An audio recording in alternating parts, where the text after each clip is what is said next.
সকালের নাস্তা হচ্ছে আলু ভাজি, রুটি, বুটের ডালের হালুয়া, আর ওই যে গতকালকে দেখাইলাম পান্তুয়া পিঠা। আবার আজকে অন্যরকম করে বানাইছে মনে হয়। আমার এই বুটের ডালের হালুয়াটা অনেক ভালো লাগে, অনেক ফেভারিট আমার। আর রুটি দিয়ে আলু ভাজিও অনেক মজার।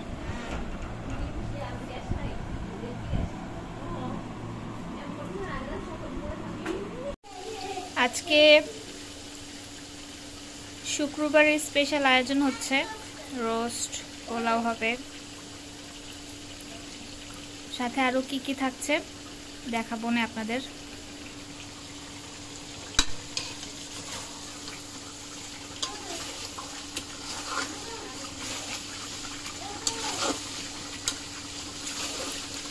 কালারটা সেই আসছে।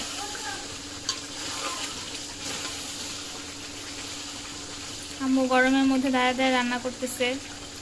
আর আমাদের এখানে গ্যাস থাকে না, তো এলপি গ্যাস এনে, মানে সিলিন্ডার গ্যাস এনে রান্না করতে হয়।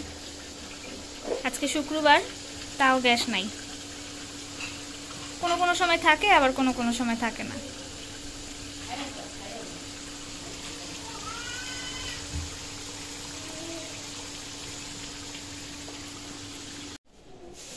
একটা ভেজিটেবলও বানাইছে।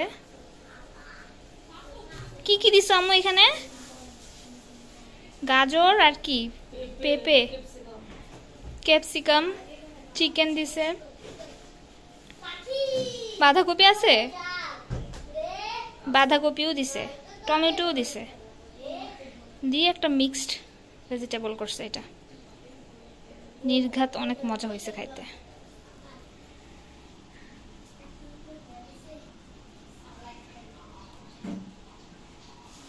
আর এই যে এটা হচ্ছে রোস্টের একদম ফাইনাল লুকস। এখনো সার্ভ করি নেই, পরে সার্ভ করা হবে। কড়াই থেকেই দেখাইতেছি আপনাদের।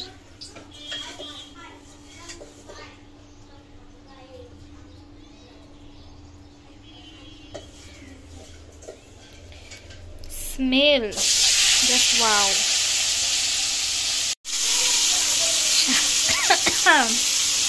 সাথে ডিমও করা হবে, সেজন্য ডিমটা ফ্রাই করা হচ্ছে এখানে।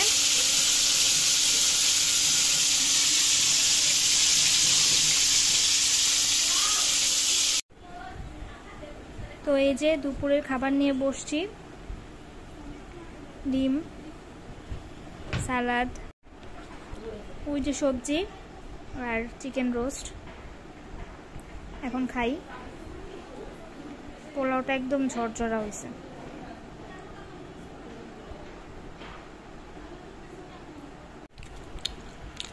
সবজিটা এত মজা হয়েছে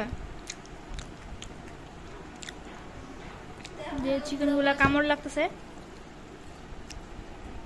রোস্টটা এখনো খাইনি, তবে সবজিটা অনেক মজা হয়েছে। সালাদ দিয়ে ভালো লাগতেছে অনেক। একটু রিচ খাবার খাওয়ার পরে যদি কোক না খাই তাহলে তো শান্তিই হয় না। ঠান্ডা ঠান্ডা ঝাঝালো কোক খাওয়ার পরে কলিজাটা ঠান্ডা হয়ে যাচ্ছে। স্ন্যাক্স আইটেম হিসেবে এখানে বাঁধাকপি দিয়ে একটা পাকোড়া বানানো হবে। এই পাকোড়াটা অনেক মজা হয় আম্মুর হাতের। এখানে আরও কিছু ইনগ্রিডিয়েন্টস দিছে। ঝাল পাকোড়া বাঁধাকপি দিয়ে। এখন বাঁধাকপির সিজন না, বাট আম্মু ফ্রোজেন করে রাখছিল, সেখান থেকে নামাইয়া করছে। তো আগে একটু ম্যারিনেট করে রাখছে, বিকালবেলা ভেজে দেবে।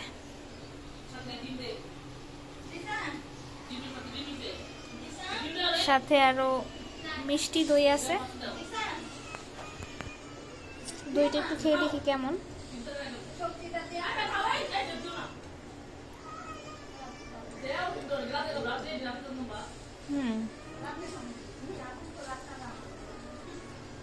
সেটা ভালো না, কেমন জানি ছাকা ছাকা লাগতেছে, দানা দানা লাগতেছে।